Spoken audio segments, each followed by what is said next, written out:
It's love. It's a lot of love. And I just remember sprinting out the house just because I don't know what to do with the emotion. So I didn't know what to do. I just sprint out the house. I'm running down the street.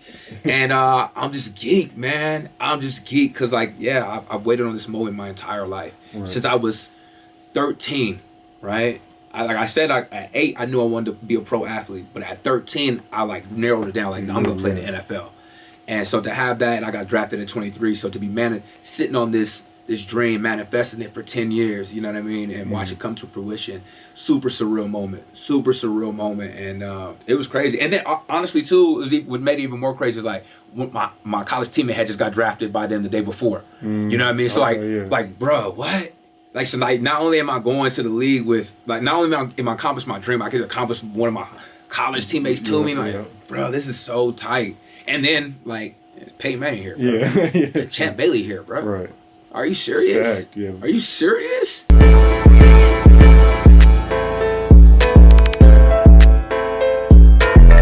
Mile High Minute, #1 blog in the universe. Today, I'm sitting down with a very special guest from Ontario, California, Pac-10 champion, NFL Super Bowl champion for the Denver Broncos, and now entrepreneur Omar Bolden. How are you doing? I'm great, bro. I'm great, man. Thanks for having me.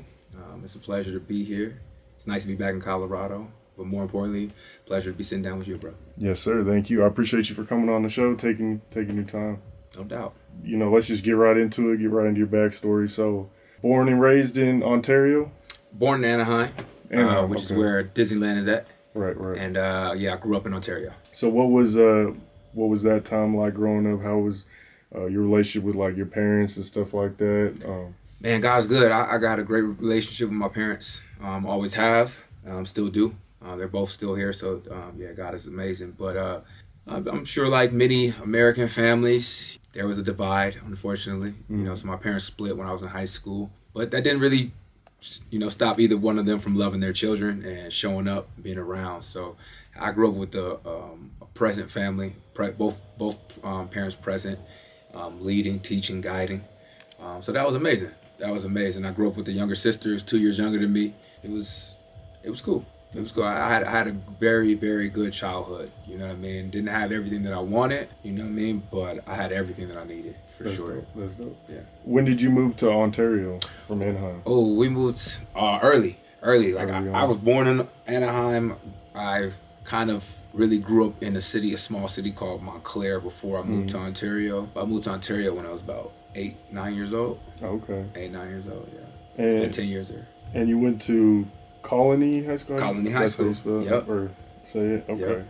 What was that time period like? It looks like you went and won the CIF championship. I'm confused about that because it's like sections in California, right? Yep. So we won the CIF championship in the southern section.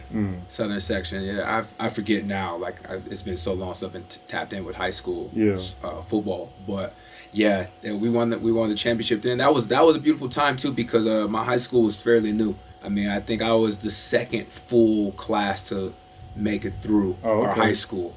My first year going there, we didn't even have a senior class. Yeah, okay. Yeah, so that was 05, 06, 07. So I was the third class to actually graduate, you know what I mean, or the second class to make it fully through. Yeah. So it was good, but, in saying that, we had a lot of raw talent, but because we were new high school. A lot of people wanted to go there type thing? It was good, yeah, but we just couldn't figure it out in terms of, like, we weren't winning games. We had a lot of talent, but for some reason we couldn't put it together. And until I became a senior. I became a senior, and our class was able to turn things around.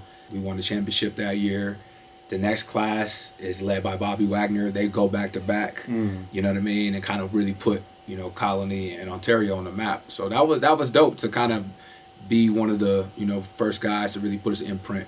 Yeah. You know what I mean, of the game of football in the Empire. That was tight. Did you play with Bobby? Yeah. So you did? So, but he graduated 2 years later? Bobby graduated the year after me. The year after, okay. Yeah, the year after me. Okay, that's dope. So do you guys still have a pretty good relationship? We're great. We're great, yeah. We're on the text right now. That's dope. Yeah, we're on the text right now. That's my dog. That's my dog. I'm not sure. Did he retire? I know he was still playing, right? He's still going? Like Energizer. Was it buddy. the Rams? I know Seahawks. Boy, it's been so long. That boy playing so long, you don't even know what team he with. Yeah, now he with the Commanders. Commanders He now? with the Commanders, okay. yeah. 'Cause I know he was doing good for the Seahawks for a minute. Yeah. I'm for sure. Oh, he's a Seahawk legend now. No doubt in my mind, he'll probably finish his career as a Commander, retire as a Seahawk. Yeah, for sure. Because he won a Super Bowl with the Seahawks. No, he's a Seahawk legend. Yeah. Seahawk legend for sure. Oh, I was about to say, did y'all play in the Super Bowl? We did. You did in 2013. Thrashed us. Okay, yeah. Thrashed us. You know. Yeah. Everyone here is familiar with that. You know, that's the yeah. worst loss in Super Bowl history. You know what I mean? But right. Very bittersweet for me because we lose, but I'm watching my brother win the Super Bowl in his second year, second season. You get to win it. And 2 years later, we go back, so it's all good. Yeah. It's all sweet. It's all sweet. You know what I mean? It's all good. That's dope. So how does the CIF work then? So is it like if you win this section, you go play another section championship? So not when I was in high school. I think now that's the setup. But for us, unfortunately, like once you won the championship, that was it. So you pretty much state champion at that point.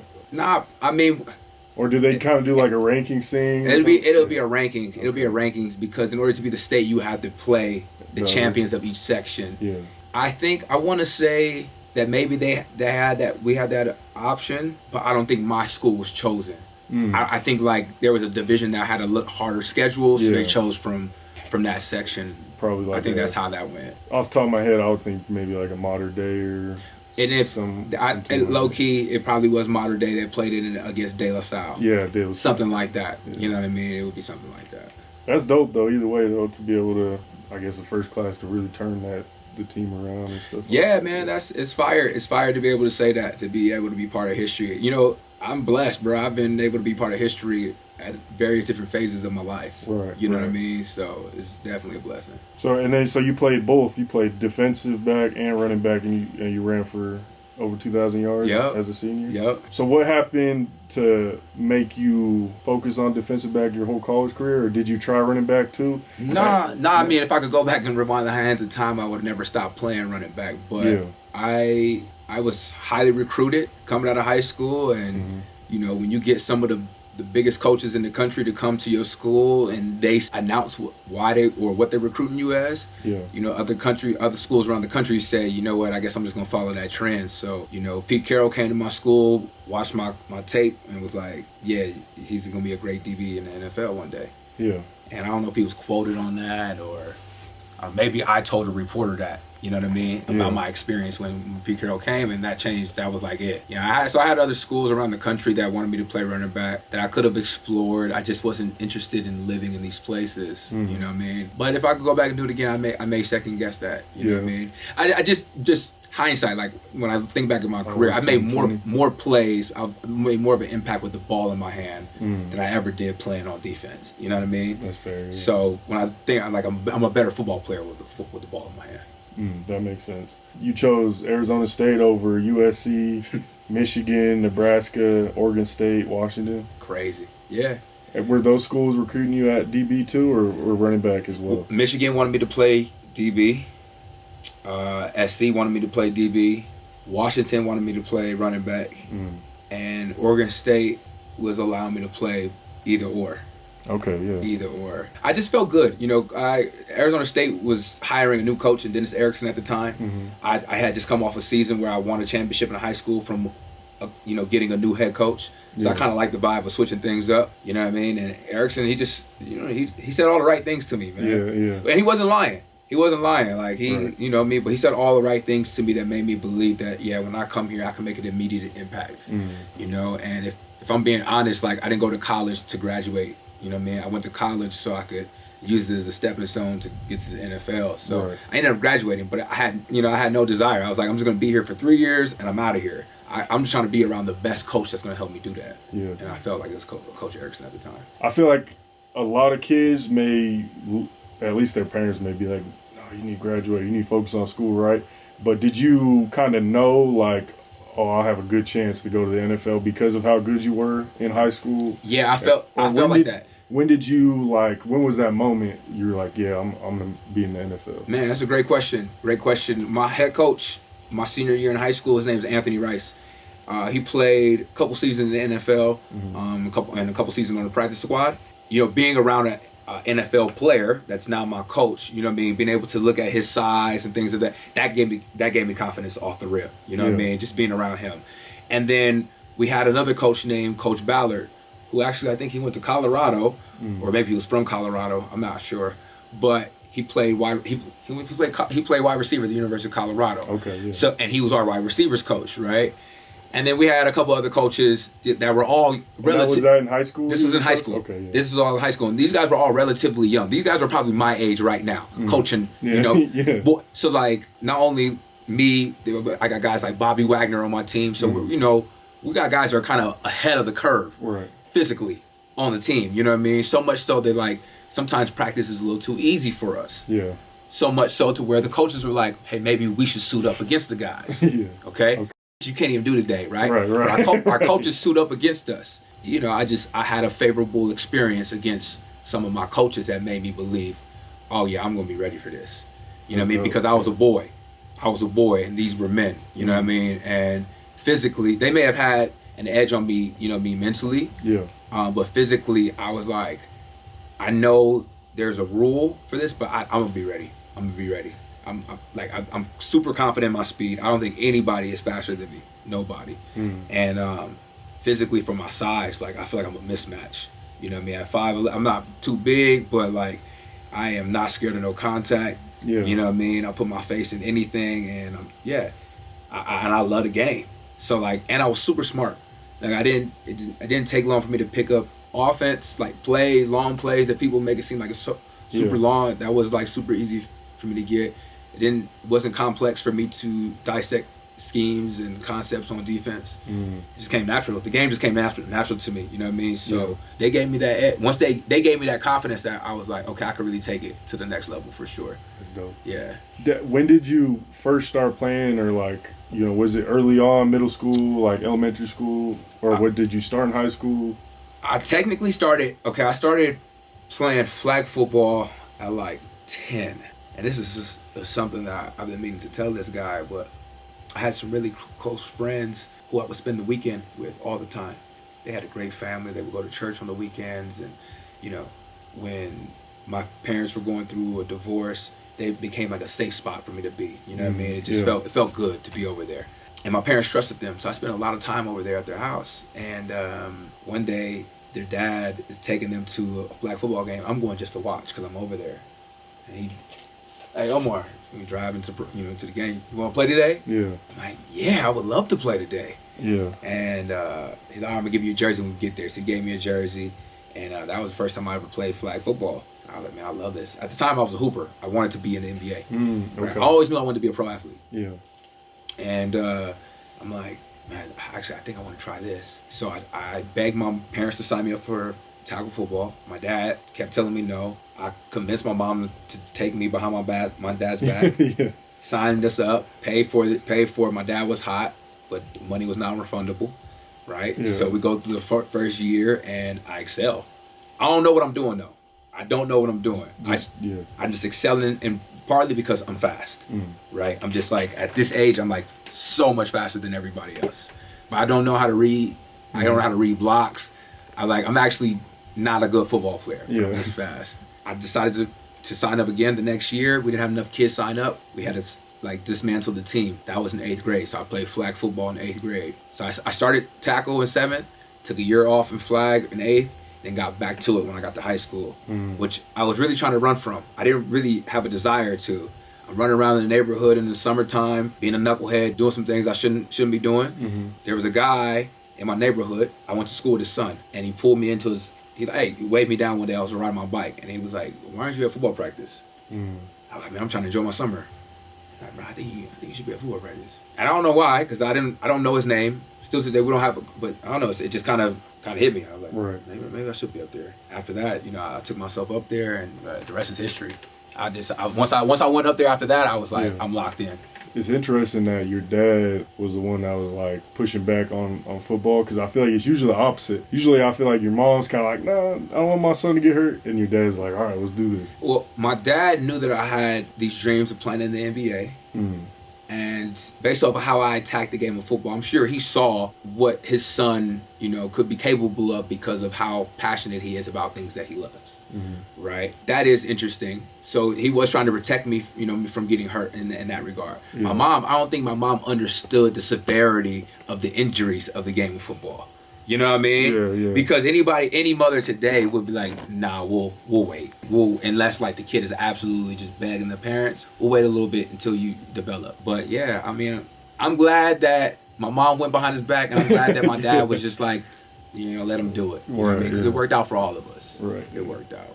That's dope. And when you say, like, I know you're young, but like when you say you were being a knucklehead and like people were telling you to focus or go practice, what kind of were you into, if you don't mind sharing? And like, was it hard to not focus on that? I mean, it sounded like it probably wasn't, but like, no, it was pretty easy to. It was pretty easy. I mean, I was focused on girls. Fair enough. I'm like, bro, I want to chase girls all summer, bro. I just graduated from 8th grade, man. Like, I'm like one of the men, and I'm like one of the little mans in my neighborhood. Yeah. You know what I mean? I'm not trying to go sweat and be tied up all summer. Like, I got all fall to do that. That was my mindset. But mind you, I have only been through football for real one time. Yeah. So I don't understand that you got to really be there all summer. Right. I don't, I'm thinking you could just pull up in the fall and it's good. Right. That's what I did in flag football. I pulled up when school started, so I'm gonna pull up when school starts. Yeah. You know what I mean? Not knowing, high school's different. High school's different. You gotta be here in the summer. You gotta put in the time. You gotta gel with the guys. You know what I mean? You gotta go through passing league. We gotta work out. We gotta hit the weight room. We got to condition. All of these things add to the character of the football player that you're going to be. You know what I mean? Without it, you ain't going to be nothing. Those are all just like, that's just a lack of experience talking. Right, yeah. Because if I had the experience, I'd have been there. Okay, so you transitioning from high school to college, right? You pick Arizona State over all the other schools. You actually played 13. You played in all the games as a freshman. 13. You got first team freshman All-American according to FWAA. All-Pac-10 was a couple years later, I believe, 2010. Talk about your time at Arizona State. I see the tattoo. That's dope. Yep. Yeah. My time at Arizona State was fire. It was fire. I mean, my first true freshman year, coming in as a true freshman with a new head coach, it was a lot of like talks about what's going to happen. We put together a very, very exciting, eventful season. You know what I mean? For us to have a brand new head coach coming in, man, we won 10 games. We won 10 games. We were co-Pac-10 champs with SC and Oregon. It was a fun time, bro. It was a fun time. We were ranked as high as number 4 in the country, played Oregon on game day in Autzen. Oh, that's dope. Yeah, it was tight, bro. It was tight. Played in the Holiday Bowl against Texas. Got worn out. You guys lost. Oh, man. Colt McCoy and Jamal Charles. They were nice. They was out there running circles on us. Oh, my gosh. But either way, incredible experience. Right. Fresh into college, I'm like, oh, this is it. And mind you, I just come off of winning 12 games. Right. As a senior in high school. So winning the championship. 12-0 in high school? We went 12-2. 12-2. We lost 2 games. Okay. We lost 2 games like early on in the season. I went 12-2, won a championship. Now I get to college 10-2, Pac-10 championship. Yeah. not Pac-10 championship, but we're champions. champions. There was no game at the time, and then we kind of just fell off. That was interesting. We went from 10-2 to 5-6, 6-5. What happened in those other 2 years that you feel like wasn't where you guys weren't as dominant? Man. And did you play with any other NFL players? Oh yeah. Every year I played with guys that played in the league, that got drafted. Honestly, I don't know, man. I don't know. Just everything trickles down from the top. You know what I mean? So we don't have like the right leadership from seniors or coaches. Right. It reflects on the rest of the team. I'm not saying that we didn't have good coaches. I think we had good coaches, but I think that at times the senior class may not have been able to lead the way that they were supposed to.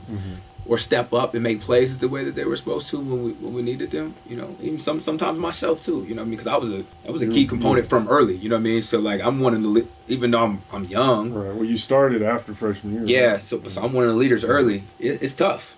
It was tough. I don't know. I haven't had time to. I never reflected back on like, damn, how come we weren't good those years and why we were good those 2 years. Yeah. Maybe too. Also, knowing no one was expecting us to be good. I mean, I could see that because Arizona State, at least I know the landscape's changed a lot, obviously, with realignment and all that. But I feel like Arizona State, it's definitely a power forward, top-notch school. Mm-hmm. But it's like when you think of, the nationally, like who's competing for a national championship, you think obviously Alabama, LSU. Clemson, Yep. LSU, Ohio State. You know Yep. what I'm saying? Arizona State's like good, but it's like No, you're never talking about them competing in the conversation. Right. What was that like when y'all were ranked number 4 and y'all are, I'm assuming, creeping up on that conversation? Like, Yeah. what was that time like? And what did y'all lose a game or something that made y'all we lost to Oregon. Right. Okay. We lost to Oregon. They were number 5. We were number 4. Oh, okay. So y'all both were undefeated, probably. We were both undefeated at the time. They were coming off of beating SC, and we were coming off of beating Cal. Cal had Deshaun Jackson at the time. Aaron Rodgers, or was that? Nah. Marshawn, maybe? No. I didn't play against Marshawn either. I forget who their quarterback was. I just remember D-Jack was there. Yeah. And it was. I just remember it being a big game. It being a big game for us at home. It was huge. But we beat them the week before, and Oregon had just beat SC like barely in a big game in Oregon. So it's kind of like whoever wins this. Whoever wins probably based off of this may have a chance of going to the national championship. Right. Yeah. If obviously Rose Bowl for sure. You know what I mean? The BCS Bowl. For sure. Yeah, that was a tight time. That was a tight time. Yeah, we ended up losing to Oregon. Was it a close game? It was on the road, so that's tough in Oregon. It was on the road. I feel so bad, bruh. Dennis Dixon was having a Heisman campaign, bruh. He tore his ACL that game off of a tackle that I made on him. Yeah, that bothered me. Yeah. That bothered me. As a young player, that bothered me, though. You know what I mean? Because I'm watching this dude every week. I'm like, bro, he probably win the Heisman. And then to just doing like a routine tackle, I'm like, man, this dude tore his ACL off of that. That was really disappointed to be a part of. You know what I mean? Yeah. But they still end up winning that game, bro. Yeah. They still end up beating us in that game. Was it close though, or was it is it a decent margin? I think it was a decent margin. I think they might have beat us by like 14. Yeah. And to be honest, it was probably out of reach before that 14.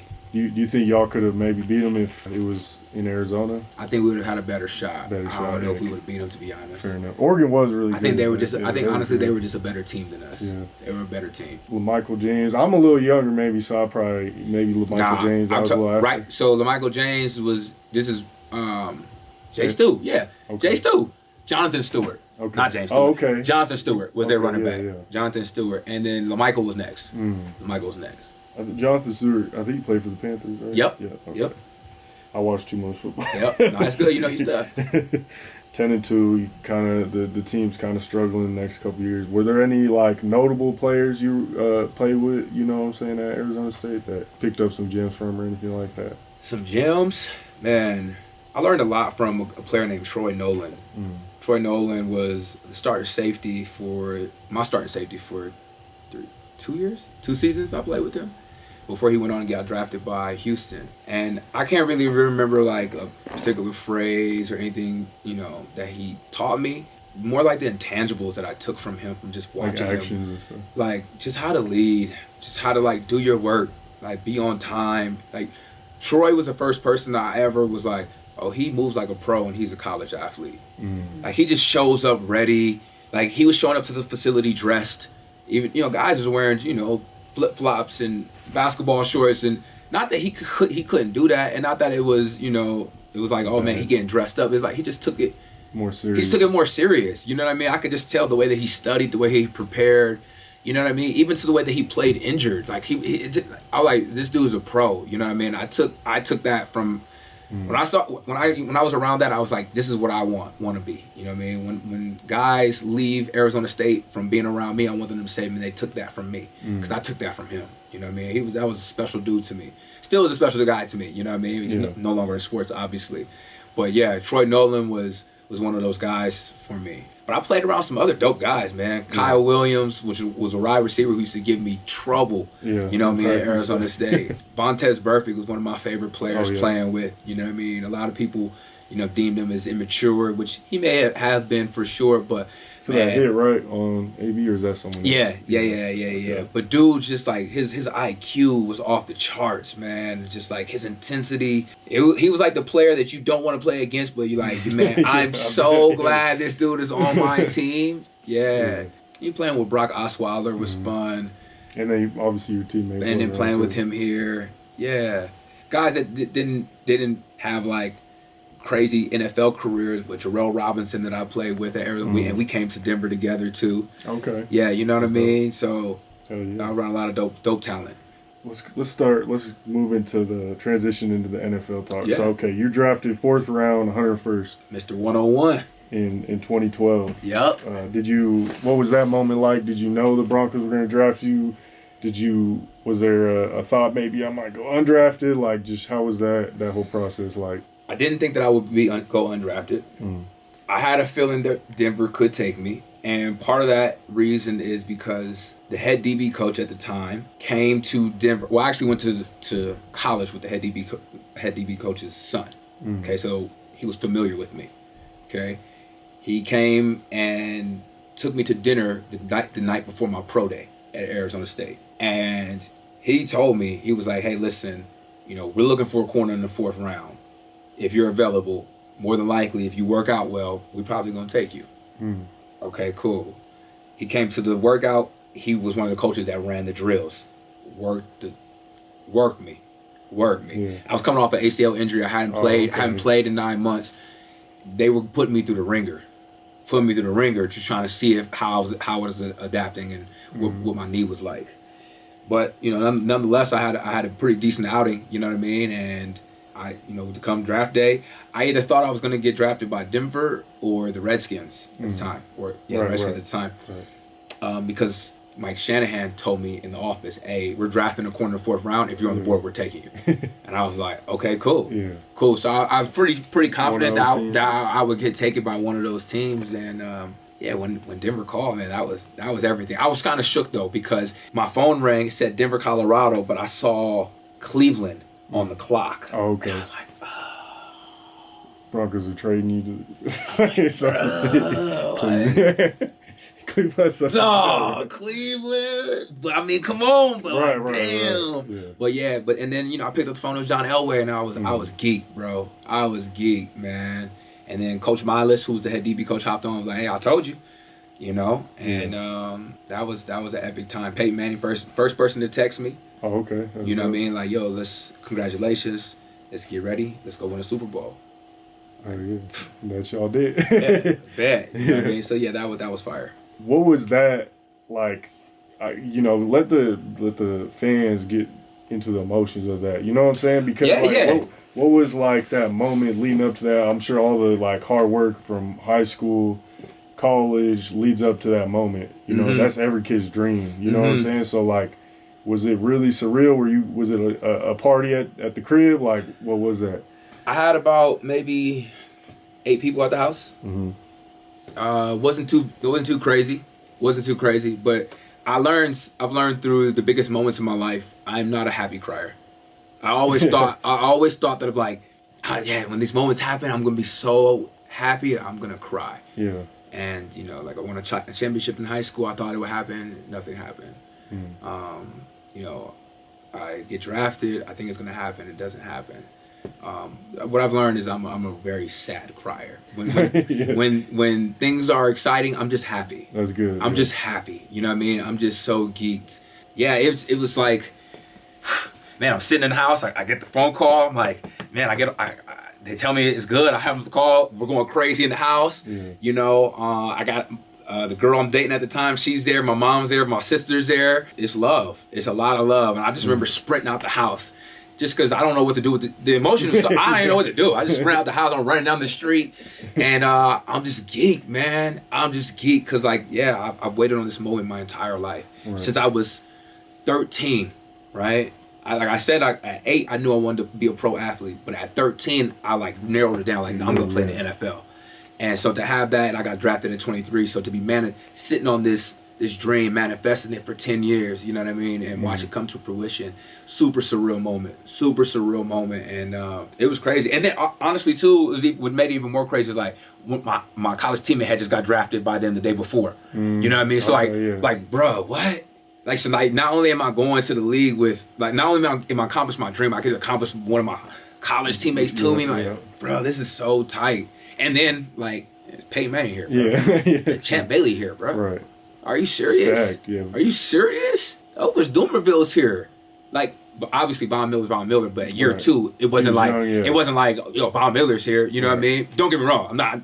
Von is that guy, but I'm talking about in comparison to the other guys. 2012 leading up to. You know what I mean? Yeah, it was like these are the guys you're thinking about. You know what I mean? Like, wow. Right. Oh, well, I get a chance to play with these guys. This is gonna be special. Yeah, I just remember being like going upstairs after that, putting on this Denver beanie that I had. I don't know how I had a Denver beanie. I think maybe I had got it on at the combine or something. Yeah. Took a picture, posted that thing on Instagram. You know what I mean? And yeah, I was like, I'm ready to go celebrate. And I was locked in after that. I was locked in. I went to celebrate, and I like the next day I went to go work out. Ready, yeah. I went. Let's do it. You know what I mean? Now that we know where we're going, cool. Right. Yeah. Cool. You know what I mean? Let's get back to work. Yeah, it's a goal, but that's a beginning too. That's it. That's like a All right, now you in. Okay, how are we gonna stay here? Cool. You got here now. How are we gonna stay here? Cause like that's like the probably one of the most underestimated things, right? You think like the hardest thing is like making it. It's actually not. Yeah. Like making it is not. It's like how do you maintain it? How do you stay there? You got to maintain being healthy, right? Stay out of trouble, right? You got to be in the right situation too. Right. You know what I mean? You could be a good player and be in a bad situation and your career go nowhere. It happens to hundreds of players all the time. Yeah, a lot of things got to go in your favor. Okay, so boom, you start playing the Broncos. That was it your rookie year or your second year where y'all went to the first Super Bowl versus the Seahawks? Second year. I mean, honestly though, bro. Honestly, I'm not even playing. I should have went to the Super Bowl 4 years in a row. We should have went to the Super Bowl 4 years in a row, bro. We had the number 1 seed every year, 4 years straight. So the rookie year, y'all lost to the Ravens. Baltimore. Yep. Baltimore, crazy. With the pass over the crazy.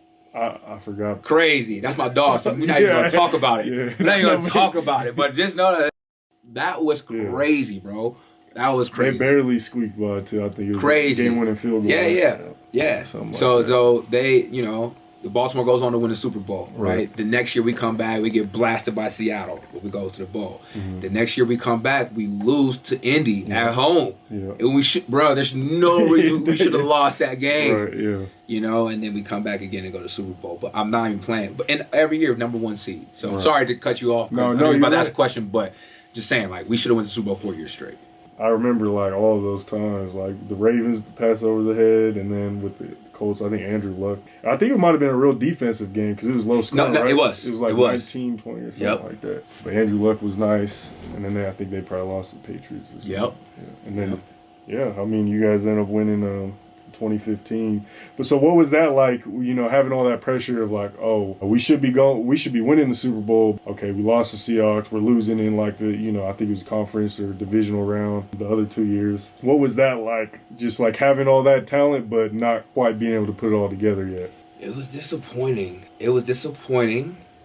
But for me, you got to understand, for me, I'm like, I come into this thing, it was just crazy because I'm sitting next to guys like Champ Bailey. He's on year 15, and this is his first time ever getting to the Super Bowl, right? I'm in year 2, I'm going to the Super Bowl. So, like, when we lose these things, I'm just like, we'll be back. We'll be back. I'm naive. I don't believe it's this hard because, y'all, this seemed easy. Yeah. This seemed easy. We just won 13 games on rookie year. We just won another 13 games year 2. Oh, man. And then went to the Super Bowl? I'm like, I feel like the road's coming. It's coming. So I never got discouraged. I was like, man, thank God I'm young. You know what I mean? And I got a 4-year deal here. Obviously, I got to make the team every year. But man, I think we could get it before my deal is up. I think we could get it. I think we could get it because you could ask anybody that was on that team. We felt like we had it every year. We felt like that was a year every, and I'm sure every team does, but not for real. Though. Literally, we legitimately felt like we got a legitimate chance of winning it this season. Right. It sucked that it had to happen, but learning experience for sure. Because I'll tell you one thing, man. Like the mindset that we had going into 48 was like, yeah, we got this. Yeah. It was like almost like false confident. You know what I mean? Yeah, we got it. Or maybe just like half of the team felt like that. Yeah. You know what I mean? Well, because the offense was nasty that year. Okay, that's what I'm saying. Manning, I remember he threw like 55 touchdowns, broke all these records. But the defense... Our defense was, you know... That year, obviously. That year. The next Super That year, Bowl, we tightened it up. We tightened it up. Yeah. And that's what I mean, man. And then also, too, if I'm being honest, collectively, I'm not even going to say one side or a person, just like collectively, Seattle out-toughed us. They intimidated us. You know what I mean? Like, from the start. Their defense. From the start.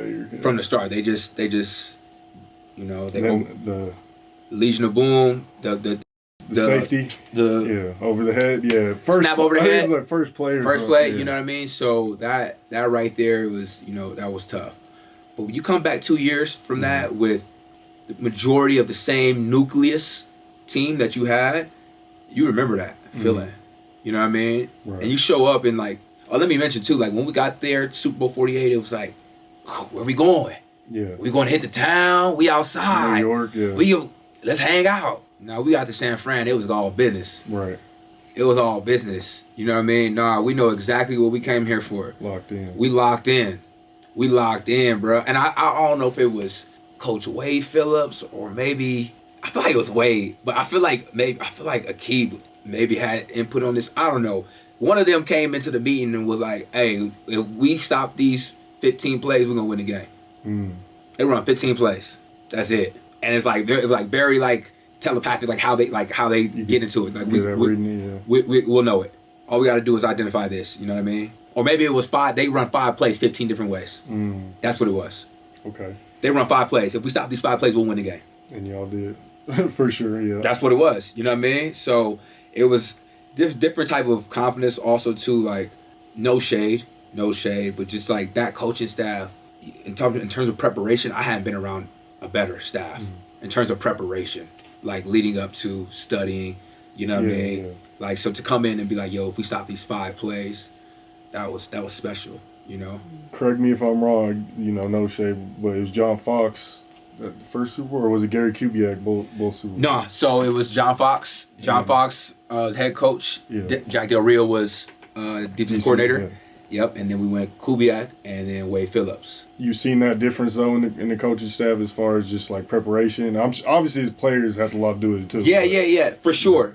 But what I would say is that, like, from my opinion, Coach Del Rio. And for the record, they all 4 legendary. They all legends, and I love them all. Right. I don't got nothing bad to say about them. I'm just saying styles. Right. Styles. I would say Coach Del Rio is more of a like.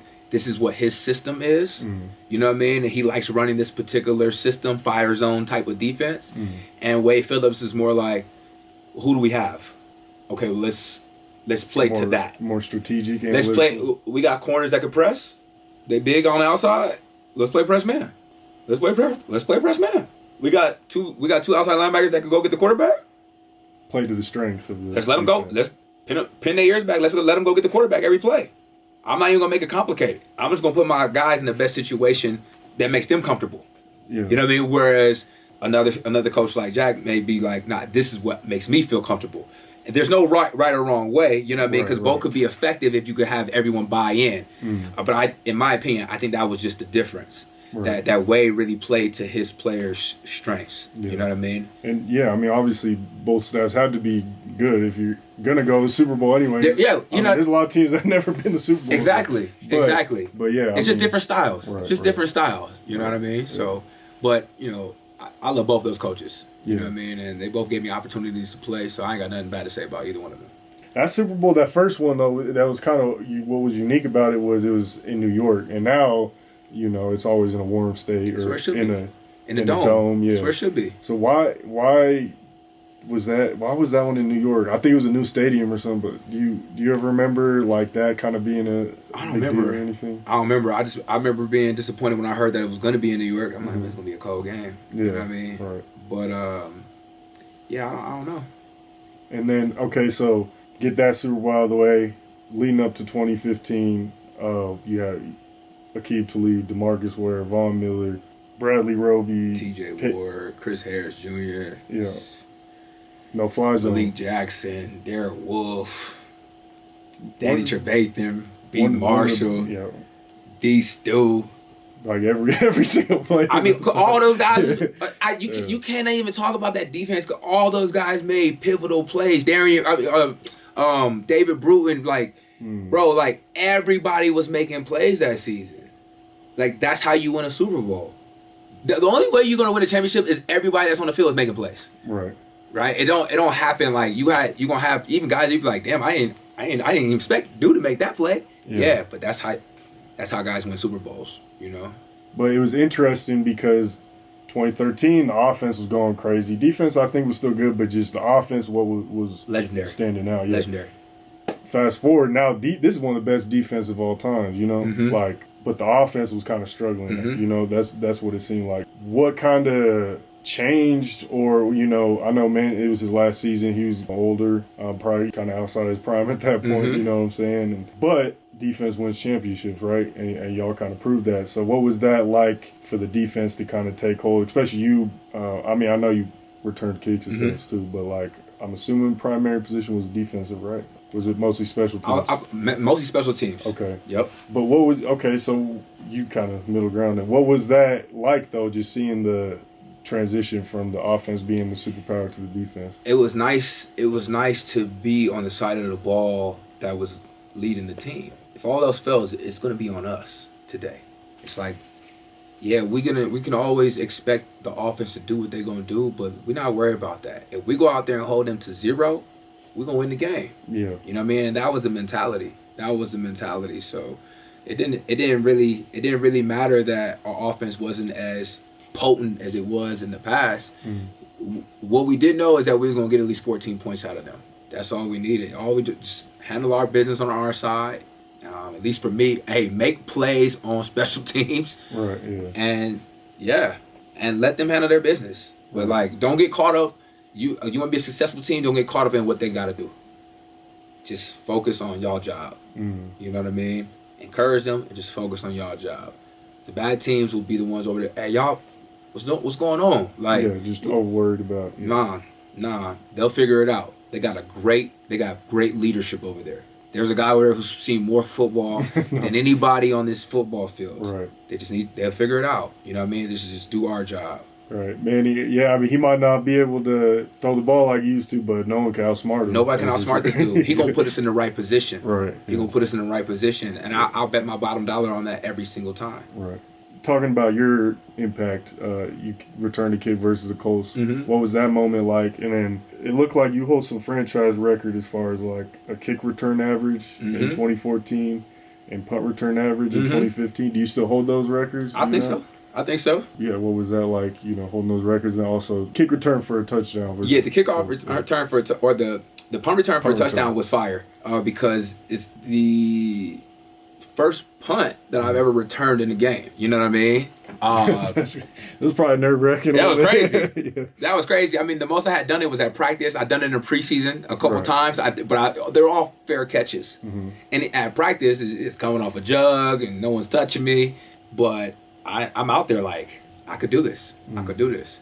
And I think Emmanuel Sanders went down, and he was our punt returner at the time. Coach was like, hey, you up? I'm like, oh, okay. Time to go. How about their first punt? They kick it to the right. It goes out of bounds. But I still caught it. And that was like just for me. Just a little practice. That was for me. Yeah. That wasn't for nobody else. I was like, I got to get to this because it's go time. You know what I mean? And then the next punt, house call. And that did a lot for my confidence too. I was coming off of, I got hurt early in that season. And I was really dealing with a lot mentally because it was my contract year. And I'm like, I got opportunity to play. I got a coaching staff. Gary Kubiak's coaching staff was the staff. Coach John Fox, I love their coaching staff, but I don't think they believed in me like this coaching staff did. You know what I mean? Real, yeah. This coaching staff, they love me. They love me. And they were constantly come to me and like, hey, I don't know what happened with the last coaching staff, but we really see you as a starter in this lineup. You know what I mean? They was telling me that all the time. You know what I mean? And then I got injured early in the season, so that really discouraged me. You know what I mean? So to battle back, I'm obviously not 100%, but I'm trying to get back on the field because it's contract year. Right. Thinking about all these things, I got to get on the field. I got to play through. And You know, to have a moment like that was big for me. I needed that. I needed that at that time. Yeah. So that was tight. And for the rest of the time, you know, now I'm returning the punts. Yeah. So that's how I ended up, you know, being the, you know, holding, you know, one of the franchise records in the punt return yard average. But I wish after that, once we had finished that season, I'm like, man, I wish I was doing it more all season, because I was like 2 punts, I think, away from being able to be voted in the Pro Bowl. Oh, okay, yeah. Right? So because I had like 5 or 6. You had to have like a quota. And you had to have a quota. You had to have a quota to reach it. And you know, I fell short of that. So that was a little disappointing in that sense. And the year before that was, you know, I had a great season returning kicks. Great season returning kicks. You know, I didn't score any touchdowns, but I had a couple 70 yards returns, and was just able to spark life for our offense. You know, I've always taken pride in that. You know, being able to change the momentum in the stadium. I love that. I love that. So hear the crowd roar. You feel me? That's a great feeling. So yeah, that was a special time, and something like I'm proud to say that I hold, regardless of how long I hold it or held it, was something I'm proud of my time here for sure. Well, yeah, and it's like what I've been learning a lot from Deion Sanders. The little things matter. I don't know him, but just watching, you know, the little things matter. So, you know, yeah, it's special teams, whatever, right? It's not, you're not the star quarterback, but the kick returns matter. The energy you're bringing on special teams helps set up the offense, like you're saying. So all that stuff's important, especially if you're talking about a Super Bowl championship winning team. Like, everything matters from the janitor on up, bro. Everything. You know, so everything, bro. A special teams play could change, or like break the game. Seriously, bro. Somebody get out there and give up. Somebody get out there that's on punt and don't take his job seriously, and he give up a blocked punt. Changes the whole game. Gets a whole momentum shift. Right? Because one guy didn't want to take it serious because it's not a sexy job. Right. Because nobody's glorifying it. Just because nobody glorified don't mean it's not important, bro. Yeah. Just because nobody's talking about it don't mean you're not important. You're not important to them. To us, you're a star. Right. You're a star. I wish I would have understood that a lot sooner. I'm sure it was hard. I wish especially being around all them stars. I'm sure. Yeah, and you want to play. Right. You want to play. But man, I wish I would have been able to see it from a different perspective, a different lens while I was playing. Yeah. Because, you know, everybody could star in their role. Everybody could be a star, and you can't be the star. Right. Everybody can't be DT. Everybody can't be Peyton Manning. Yeah. You know what I mean? Is there one specific moment that stood out to you about Peyton Manning, or like a moment you had with him, or anything like that really stood out? I got a funny moment with Peyton that was caught on film. Yeah. Rookie year. We're playing Carolina. in Carolina. And Peyton scrambles. He takes off. And he slides. It's a terrible slide. It's a terrible slide. Like, he was not known for it. I think like his knee brace might have got caught in the turf. Like, he tried to slide and got stuck. And he came to the sideline. And, you know, I'm a rookie, so like, I'm a backup. I literally only play special teams. I'm like, so I'm sitting on the bench, and this dude comes over and he sits down. I want to joke so bad. Yeah. I want to joke so bad, bro. I'm like, bro, this is Peyton. Like, I don't know how you're gonna take it. Like, I gotta get it off. I'm like, hey, bro, after we get this win, we got to talk about that slide, bro. Yeah. And he joked it off. He like, you know, that's fair, you know. And FX caught that. Ended up being a really funny moment that I still have, you know what I mean, that I could share and save and show the fam one day. But that was a funny moment. Yeah. That was a funny moment. But Peyton is one of the greatest leaders I've ever been around. Yeah. Really about his business, super professional, takes his craft serious, more serious than anybody I've ever seen at that position. And just knows how to have a sense of humor. You know what I mean? Like knows how to have he knows how to have a good time when the time is right. You know what I mean? And he knows when it's time to tighten up. He doesn't play that. Like, I've had multiple times at practice where we've had to start practice over, not because Coach John Fox said, hey, that wasn't good enough, or Coach Gary Kubiak was like, let's start it over. It's because Peyton didn't like the intensity. You know what I mean? I appreciated that. I'm like, man, that's weak. We got to start practice over, but I get it. So let's do it. Yeah. No, it's I say all that to say because, like, going to Chicago, being not around that, it was very clear like why, I had just come from a good winning team, and this team wasn't. You know what I mean? Yeah. It's very clear. Did you feel a lot of pressure being around? Because it's like you knew he expected the most out of you, and like man, I don't know. I just couldn't imagine what that would be like to have such a powerful figure. You just don't want to let him down. You just don't want to let him down. You just don't want to let him down. But it wasn't just Peyton, bro. It was like it's so many great players on the team. You like I just don't want. I don't want to let these guys down, man. I want to make sure that when my number is called, I'm doing my job. You know what I mean? Mm-hmm. Or if I make a mistake, like I better make up for that, bro. Like I don't have that kind of luxury to not on this team, bro. We too close. Right. You know what I mean? So it did. I mean, I think that was like great pressure though. Right. That type of pressure breeded that made diamonds around here. Mm-hmm. Literally, we got hardware because of that. You know what I mean? From that pressure, and some of that pressure caused other pipes to break. But we had the right pedigree on the team for sure. Yeah, I mean DeMarcus Ware, he hadn't won one yet until 2015, so I'm sure there was a lot of love, like people wanting to win for him and stuff. He wanted to win. The key to lead wanted to win.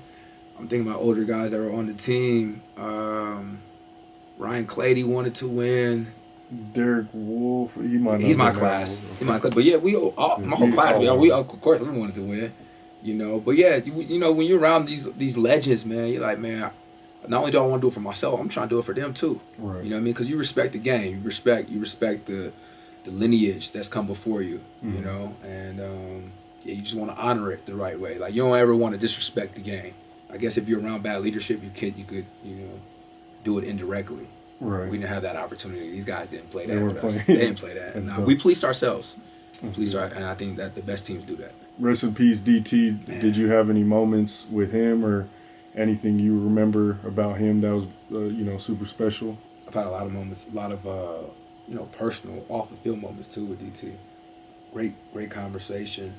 I always just felt like I love DT as a player because he was one of the. Obviously, I compete against him every day. He's a wide receiver. Mm-hmm. I'm a corner, and not only am I a corner, but I'm also on scout team, so I'm going against him every day at practice. And he was somebody who always believed in me and made me believe in myself. Even though, like, I wasn't always playing, I wasn't in the rotation, but he would never let me feel like I wasn't the player I was capable of being, right? He would always remind me, bro, you nice. And I always loved DT for that, Yeah, I miss DT. It's very sad and unfortunate what's happened to him, Ronnie Hillman. Mm-hmm. Just it's sad losing players, friends so young. Right. Sucks. My condolences. Were there any gems that you picked up from like Wade or Gary Kubiak that stuck out? Like one gem that really stuck out to you? Not that he ever said this, but he embodied this. Mm-hmm. Coach Wade Phillips he embodied making your job fun. He embodied you're making the game fun. Like everything about it was fun with Wade. Everything. Like Wade, I only played with him for one season. And he's by far one of my favorite coaches of all time. His approach to even just how he comes into the meetings. Yeah. It's relaxed. It's serious, but it's fun. Right. A good balance. It's a good balance, man. He's a great teacher who understands the game of football. It's not anything he said, but just like his approach. And, like you could take that, you could apply that to not just football, but any other aspect in your life. Mm-hmm. Like as long as it's fun, you're going to always have passion about it. That's why he's pushing 80 and still coaching. Right. I think he's with the XFL now, right? Because it doesn't matter to him. He just likes the game. He just loves the game, bro. Yeah. So that's what I'm saying. We're talking about one of the most legendary coaches ever to ever coach the game, coaching in God knows what league, right? Because he just loved the game, and that is the epitome of him, bro. That's how he approached the game. He made it so fun. Well, I'm finishing up the NFL questions, and then I'll start focusing on the business stuff. You kind of already answered this, but maybe you could give a gem out of this. So obviously, being a part of one of the best defenses in NFL history.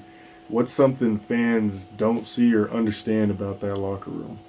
I'm willing to bet that any team that is compared to that team that made history the guys on the team spent a lot of time off the field together.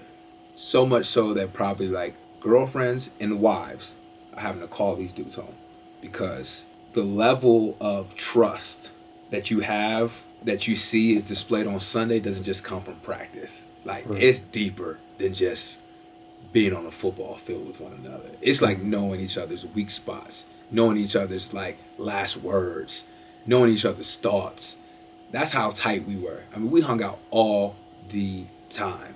Obviously, go to work, go to practice, handle your business. But before everybody could make it home, well, we're going to spend some time breaking bread together, talking about the mission, talking about the opponent, scheming, right? Talking about how we going to put what we just been laying in practice together on the field on game days. You know, or even if we didn't lose often, but even if we did lose, no, let's still get together. Let's break bread. Let's talk about this. Man, let's just get together just to relax, y'all. Matter of fact, the game's coming on Monday night. They're not either one of our future opponents, but let's just watch it. Let's order some wings, you know, let's kick back. Yeah, I think that right there, it just took our level of camaraderie to another level, you know what I mean? And I've never been on a team, like, I mean, I've never won a Super Bowl before. You know? So that was the difference. You know, we were so tight off the field. We hung out so much. Like, it was almost like college. It's almost like college, which is like, if you ask anybody that plays pro sports, you know, that's the biggest thing that changes when you come from amateur sports to pro sports. It's like, it's now a business. Guys have families. Guys don't have time to hang out, kick it. They got to go home, this and that. But everybody was finding the time that year. You know what I mean? Everybody was finding the time, and I think that's what made the difference. Y'all were a family. We were a family. Yeah. We were a family. That's what it is. That was the difference. That's dope. Okay. Obviously, the year finishes. You guys win the Super Bowl. Did you play one more year with the Broncos, or was that when you went to the Bears? Yeah, I had 4 seasons with Denver, and then after my deal was up in Denver, I went to Chicago. Okay, so talk about that time period a little bit. So you were signed by the Bears in 2016, and then released before training camp. Yep. Talk about that a little bit. Yeah, I was actually really excited to go to Chicago because same coaching staff that drafted me here in Denver is who brought me to Chicago. So I was super optimistic. And then here in Denver, I was more of a reserve, a special teams guy. I was like, I'm about to go to Chicago, be a starter. Yeah. You know what I mean? I was like, oh, this is finally my moment. It's stacked and stuff. It's stacked over here in Denver. I'm like, cool, I'm about to go to Chicago. I'm about to handle my business. You know what I mean? I'm going to sign a 1-year deal. Damn, maybe I could re-up there. But either way, I'm going to re-up for a big-time deal the following season. Yeah. So, I was super optimistic, super excited about the opportunity. But if I'm being honest, man, I always just felt like my injury was not right. You know what I mean? Like, never came back. It was never healing right. Even in the time, like. Was this the college injury too? No, it's a separate injury. Injury. I injured this in the divisional round against the Steelers, going to the Super Bowl. So, some time had passed, and I signed with Chicago, and it was still bothering me. And I got to Chicago, it was still bothering me. My whole time during OTAs, I didn't really practice, didn't do much. The only reason why I was getting the benefit of the doubt is because the staff knew me. You know what I mean? Had I been like a new guy to them, they probably would have cut me a long time ago, to be honest. But yeah, I ended up making it through the summer, and I remember I was actually here training. I was like, I want to come back to Colorado. It's going to prepare me. I'm going to get the competitive edge before I go back to Chicago.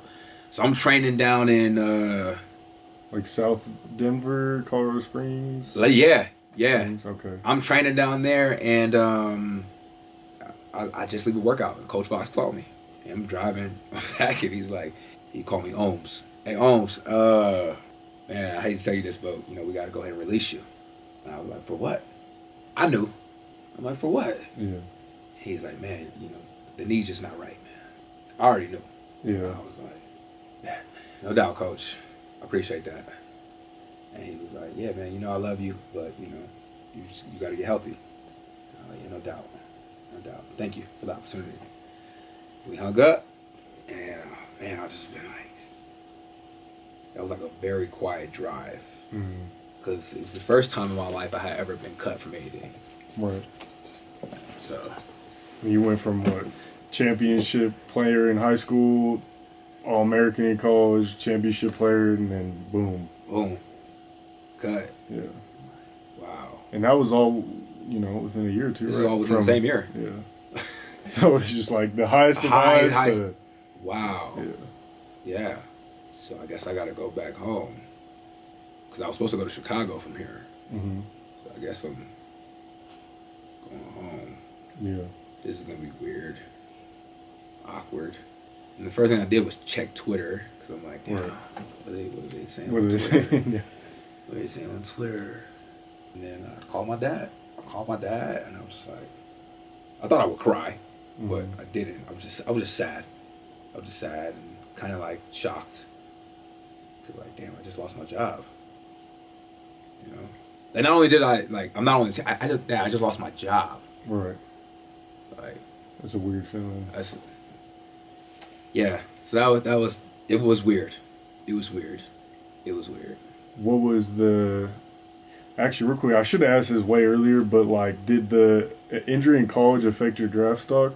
Yeah. It did? Yeah. I projected to be a first rounder. You had top 3 corners of that class is supposed to be Maurice Claiborne, Omar Bolden, Janoris Jenkins. Right? Those are the top 3 corners. And then I tore my ACL. Yeah. I tore my ACL and that dropped me down. So yeah. But yeah, no, this injury is completely unrelated to that one. Okay, so coming back, boom. So you went back to Arizona after that, or? I went back to L.A. L.A. Sorry, I was thinking Arizona because of college. Yep. So you went back to L.A. What was that transition period like? Because you hear a lot of times about how like NFL players have kind of a trouble, at the end of their careers when it's like, okay, now I can't play football anymore because that's their identity and stuff like that. So what was that time period like? And then obviously you end up transitioning into an entrepreneurship role. At the time, I thought it was just like a temporary thing. Mm-hmm. So I was like, it's going to take me a couple more months. I just need a couple more months. Yeah. I'll be right back. But that didn't happen. And while I was home, there came a moment where I was like, I decided, you know what? I'm going to take this whole season off. I'm just going to take the season off, and I'm going to come back next season. That's what I'm not going to give myself any pressure. Mm-hmm. And during that time, I was like, you know what? I was at home walking around, being seen in grocery stores by people I knew, and I kept getting the question, what are you doing here? What are you doing here? Yeah. Omar, ain't you supposed to be at camp? Right, because you're popping in your hometown. I'm popping. Yeah. I'm popping in my hometown. That bothered me. Right. That bothered me. Yeah. That really bothered me. I'm probably my ego more than anything. And I couldn't take it. So I moved to New York. And I was like, I've always wanted to fall into fashion. I'm going to do that right now. I got some time till the next season. I'm going to do that. I'm about to go to Fashion Week. I'm about to do the whole 9. And I moved out there, ultimately deciding that's not what I want to do, and moved back to California shortly after that, like 6 months later. And tried to give the NFL one more shot. Failed the physical, and then I was like, okay, I don't need any more signs. This is it. This is probably it. Let's just hang it up. And then, I transitioned. The easiest thing for me to do was to transition into fitness. It just seemed like the most seamless transition. It didn't take much thinking. I was already passionate about it. Yeah. Something I do every day. It was just like a natural progression for me to just like fall into the wellness space, which is now constantly evolving, which is a great thing for me now. But at the time, I didn't know what I was gonna do. I didn't know what I was gonna do, bro. I didn't know where I was going, who I was gonna be. I didn't even know who I was. I had no idea who I was. Yeah, I'm sure that was... Oh, I was lost. I was sick, bro. But was trying not to look sick. Yeah. You know what I mean? Just lying on the outside, not being truthful, saying everything's okay, and really I'm hurting. Yeah. Dying on the inside. By the grace of God, bro, we made it up out of that. Right. We made it up out of that. But it was a very, very tough time. Very tough time. And I feel like it's tough for any athlete, that has to let go of the game. Regardless of what time whether you have to let go of it in high school. If you love the game and you have to walk away from it, not on your own will, it's gonna always be hard. Right. whether it's in high school, whether it's in college, whether you play one year at the pro level or 15. Yeah. I feel like the guys that play 15, they're gonna have it the worst. Right. Oh yeah, more attached, I'm sure. Yeah. Oh, they're gonna have it the worst. You know what I mean? So it comes for us all. It's just like it's inevitable. It's funny you say that because like obviously I'm not on the same level. Like I never played pro sports or anything, but like I played in high school and stuff, and then I played men's leagues and stuff like that. And last year, I like tore my patella, and like it was like my first like kind of serious injury, and like the first month or two, like I was used to just playing, hooping at least in these leagues once, twice a week, hooping 3-4 times a week. Like that's my therapy in a way. And then like I tore my tendon, and it's just like, oh, I can't like go hoop every day. I gotta like try and recover from this, and it just like. I was kind of depressed for a little bit, and obviously, I wasn't a pro athlete or anything, but it was just like playing my whole life, and now all of a sudden, like, can't do it. I just can't go play pickup no more with the homies. Like, I'm just like, I don't know, I got used to it and stuff, but just that first couple months, like, I was hella depressed. Like, yeah, bro. Any man or woman would be though. Let's just take sports athletics out of it. Let's just say whatever your job is that you love. Let's just say tomorrow they say you can't do it no more. You got to bring in your badge, give us your keys. And you gotta go find something else. Right. We'll all be lost, bro. It's one of the most underestimated things in life. Transitioning. Transitioning is so hard. We don't really think about it because we all think that it's forever. This is gonna be forever. I'm gonna be doing this forever. Unfortunately, all good things come to an end at some point. Right.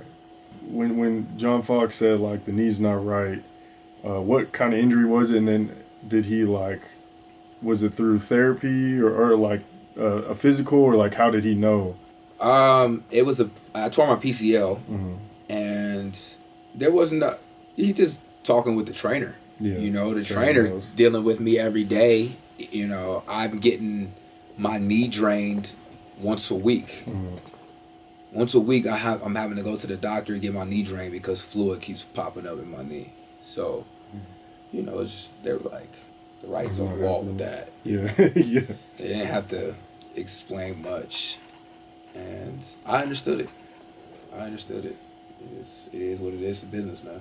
Right. If you're not available, the best ability is availability. I didn't have it, so. Right. Okay, so transitioning into what you're doing now. Yep. You got the Culture's Herb. Yep. Do you want to talk about how that started, and you know what I'm saying? Yeah. Make a long story short, man, this is the Culture's Herb. This is my herbal supplement company. These are our soursop leaves. We use these as tea. Soursop is a powerful tropical fruit native to the Caribbean. It's high in vitamin C, antibacterial. Tons of research back it up. That is 17 times as powerful as chemotherapy for those wanting to heal from cancer the holistic way. So these are powerful products that I've been able to develop. But the Culture's Herb was basically birthed from my own experiences, being injured and wanting to heal myself. My wife being diagnosed with a condition that we wanted to heal from holistically.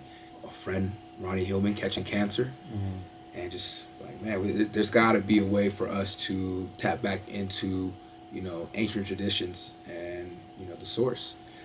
And through trial and error, trying different other herbal products and things like that, and just realizing I didn't know much about herbs, and these brands weren't teaching me. Right. I was like, man, somebody got to do that. You know what I mean? So I started doing more research on herbs and start experimenting myself, traveling around the world, Honduras, going to places like Dr. Sebi's village, spending time in Bali, Thailand, just trying to find the best healing practices and modalities that are known that aren't as detrimental to my long-term health, like over-the-counter medication. Right. You know what I mean? Being a pro athlete, like you're just prescribed opioids. You know what I mean? Like on a regular, it's nothing. I don't want to result back to those things in order to get back to a healed space.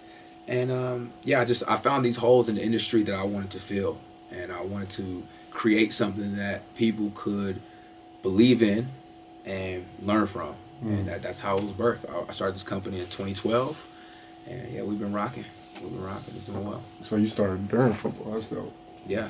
What what are some of the biggest... Oh, not 2012. Excuse me, 2022. Okay. 2012. Sorry, we started in 2022, and yeah, it's been rocking ever since. So, what were some of like the differences that you've noticed since you started really taking herbs and stuff like that? My mind is super sharp. I used to be a little foggy. Mm-hmm. I used to be a bit foggy, and especially probably from playing football. Yeah. I used to be a bit foggy, so my mental has cleared up.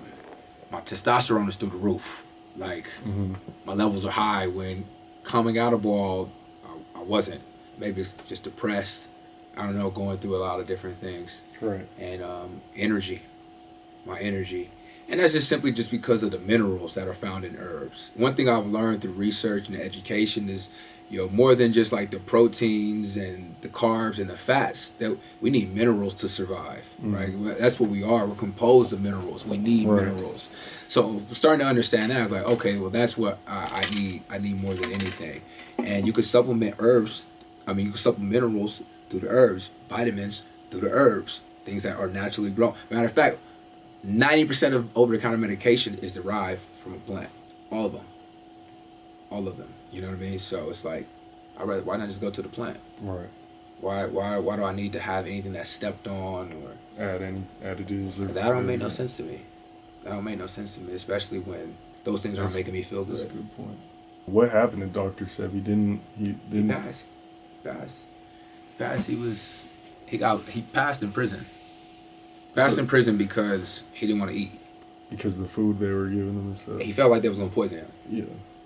Because he was very healthy and teaching things that maybe aren't American culture. He's got multiple Supreme cases of him curing cancer. The Supreme Court taking him to court saying that, he didn't do this, and him legally winning these cases. Multiple. Cancer, herpes. Yeah. He's a legend. So now when you now you messing with federal, government money. Right. Right? Because if people could find out that they don't need chemotherapy, right? They could just spend more time in nature, drink more, natural spring water, heal from the sun, and use the herbs to help detox their body. Why would they need chemotherapy, or why would they need to use, these medications, be prescribed this medication every month? But, that's $1 billion industry that they don't want nobody to tamper with. Right. And he's like one of the first. He's one of the first. So, but now, bro, his knowledge is so widespread, bro. It's so many people that have picked up the baton where he's left off, bro. They would have to kill 10,000 people. You know what I mean? 10,000 people every day in order to kill the message now. You know what I mean? Like, that's real. Yeah, the truth is out. You know what I mean? So he came here and did his mission. For sure. That's dope. Okay. What's more important, working out or diet? Diet. Easy. Or you could lose weight. You could lose 2 or 3 pounds a week off diet alone. Right? Being in a caloric deficit, prioritizing whole foods, staying away from processed foods, limiting refined sugar, staying away from sodas, don't drink your calories. Just off of that. Not even going to work out. Working out, I think working out is like the first thing you need to do 10 years ago. Everybody was like, you want to start your fitness? You got to start working out. Today it's like, that's the easy part. Right. That is the easy part. That's the easy part, bro. I have no problem working out. Before that, we got to get your mind right. We got to get you to decide. We got to get you to commit to this. Okay, cool. Once we do that, let's line up and let's plan how we going to eat. Because if we don't have a plan, we're going to fail. We're not that strong. We're not strong enough to say, hey, I don't need a plan today. No, we're not that strong. We ain't been prioritizing that this long in our lives to be doing that. You know what I mean? So unless you're like someone like myself who's been doing it, you know what I mean? But the average person hasn't been doing that. We need to prioritize the plan. Have a plan of action so we can succeed. Have a plan so I can stick to it. Have a plan so I can be accountable. Have a plan so I can see. Without a plan, you can't. It's clear as mud. Right. You know what I mean? Yeah. It's clear as mud without a plan. So that, and then you hit the gym, right? Add on top. Yeah, you got the mental and your nutrition on point, bruh. Well, you need to go 5 days. You hit 3 days. Watch what happens. I'll be in the gym 5-6 days a week. I'm like, damn. Because you're trying to work off bad habits. Right. And I'm not saying that because I know you. I'm just generally like that. Right. But if you're going to the gym and you're saying, and you are someone who, if you're going to the gym 5 or 6 days a week and you're someone who's saying, damn, I still struggle. Then the answer is not, it doesn't lie in the gym. Right. You're looking in the wrong place for the answer. Right. You know what I mean? But we think, specifically being men, if I work harder, right, yeah, I'll get there. But as you get older, you don't got to work hard all the time. It's not as easy either. And it's not as easy. It's not as easy. So, to me, that's where you should look first. Nutrition. Okay. Before the gym. If there was one tip you could give anyone to trying to lose fat or just, what would that be? I know there's probably a bunch, but just if there's like one thing that you're like, this helped me the most. Stop eating past 8. Stop. Your digestive system is working slower. Like, you're winding down. Now your digestive system is going to be working hard all night. Now it's going to be messing up your recovery. Now you don't sleep well. Now you wake up, and now it's a cycle. And now you can't catch up. And now you're going 6 days before you even get before you can breathe again. Right? The lack of sleep is messing up your hormones. Right? It's messing up your production, not only in the gym, but in your work and your career. It's bad. It's bad. And all that comes from eating late. Right. The only time I'll eat late is if I know I'm staying up late. Of course, you got to do what you got to do, right? We all have to do what we got to do, but generally speaking, right? If you could limit the amount of times a week that you're eating past 8 o'clock, it would be so much better. So pretty much just before you go to sleep, really, like don't, because that's when your body's not digesting the food. And stuff. Yeah. I mean, and I'm only saying 8 because it's the summertime. Really should be like 6. Bro, when that time fall back, you know what I mean, and that sun going down sooner. Like if you really want to just help yourself out, make it easy, just eat in circadian rhythm. When the sun comes up, you eat. Sun goes down, you stop. That's very simple. That's very simple. Just make it. Just you don't gotta complicate it. Don't worry about counting calories. Don't worry. Just eat when the sun's up. Stop eating when the sun goes down. Start there. That's a good point. I never thought about it like that. Start Makes there. sense though. What's like one gem or tip for like a healthy diet, you would say, or like that kind of helps? Because I feel like a lot of people struggle with a healthy diet. Like you said, the easy part's working out. So what would be like one thing that you think could propel someone over the struggles, or someone who's addicted to fast food and processed foods and sugar and stuff like that? Like, what's that one thing that's like, okay, this could really help someone get over the hump? Make it yourself, or don't have it. Don't restrict yourself from the foods that you love. Just stop going to the places that's making them that you can't trust. You want a burger? You want to make it at home, right? Right. You want a deep fried chicken? Make it at home, so you could actually control the oil that you use, right? The batter that you make it in, the type of chicken that you buy, right? These are all things you have no control over when you go to somebody else. Right. So at least keep the power in your hands. It's easier said than done, because I'm not saying that everyone knows how to cook, and I'm not saying that everyone needs to.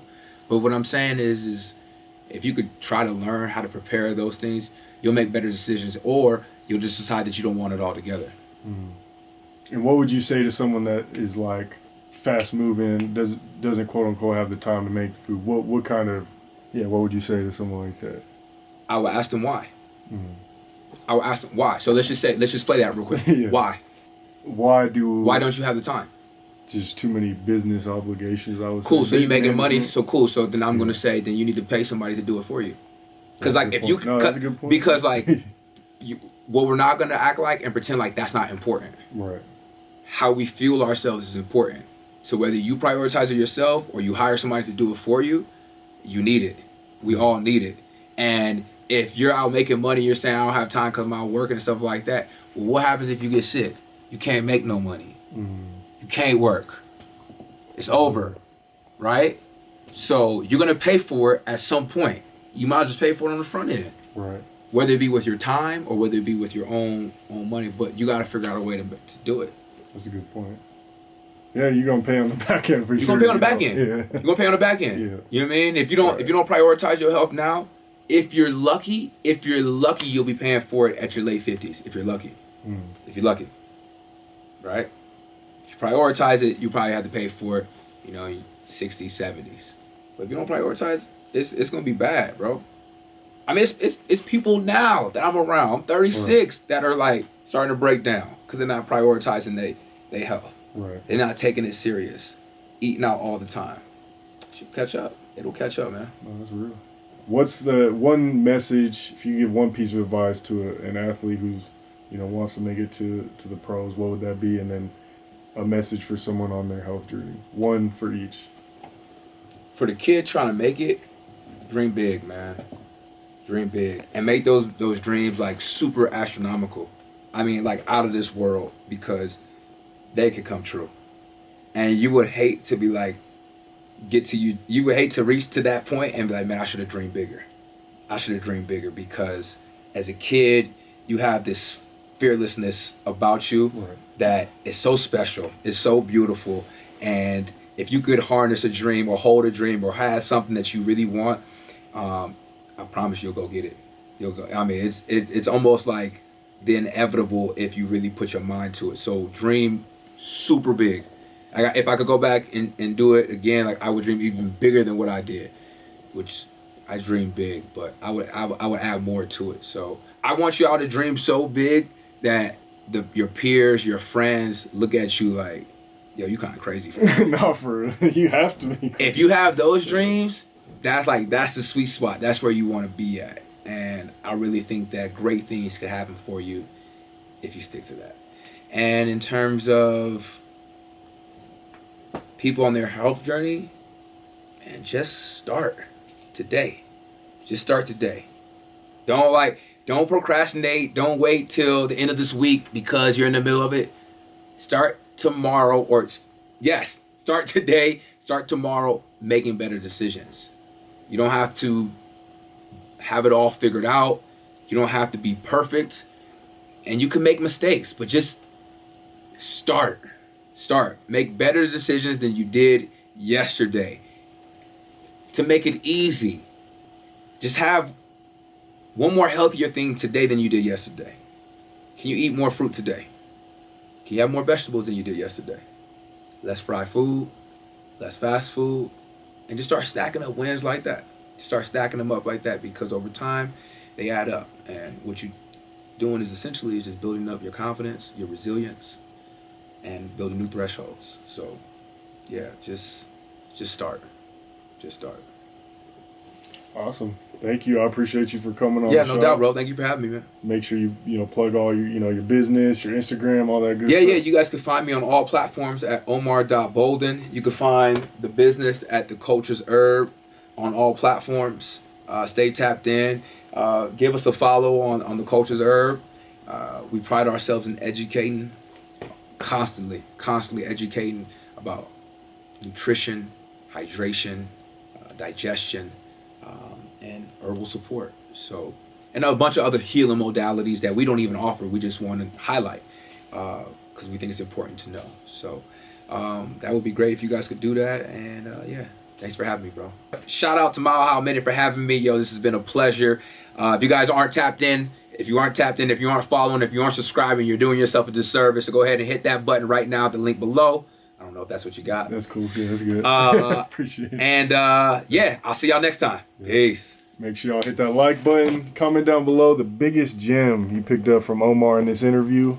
Make sure y'all go pick up some of them herbal remedies. Hit that subscribe button. Hit that bell button to stay notified when all the latest news drops. Make sure y'all go follow Omar. Follow Mile High Minute on everything. Instagram, Twitter, Facebook, YouTube. All that links will be in the description. Shout out Lizzie Brody for connecting us. And yeah, shout out Lizzie Brody for real. Yep, shout out to Lizzie for setting up this interview. Appreciate it. Shout out Dream Space Studios, Mile High Minute, #1 blog in the universe. We out. Appreciate you.